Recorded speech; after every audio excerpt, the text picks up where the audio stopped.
The City of Rochester is getting ready to start a new program that will essentially pay people with illegal guns not to use them. We've told you about the Peacemaker Fellowship before, but News 10 NBC investigative reporter Jennifer Lukey has learned hiring is underway for those who will run it, and the city is hoping to get it started by the end of summer. A number of people have already applied for the peacekeeper jobs, but the city is looking for those with a very particular background. They've lived a life that would have been touched by gun violence, either as a victim or as an assailant. Because they need to be respected on the street as they try to find men between the ages of 18 and 24 who carry guns, who've used guns, and who may be willing to consider joining a mentorship program to give them up.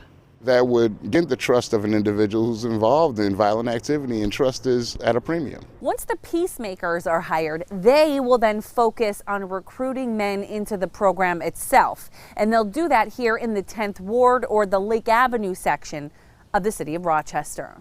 The way the model is set up, it's specific to one geographic area at a time.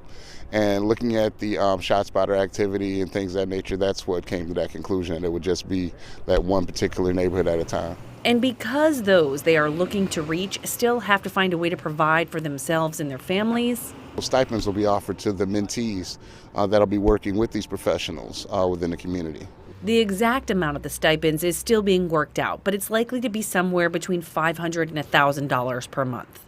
The commitment is to lay down guns, renounce the handling conflict with violence, working with the mentor in the way of putting together a life plan, working with community organizations that offer assistance to individuals that have had previously negative life experiences, and grow with that.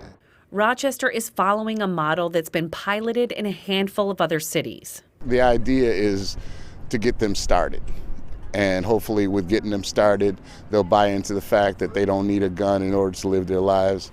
And we want to be able to assist them as well as the entire family in that way. The city hopes to have mentees enrolled and the program underway by the end of summer.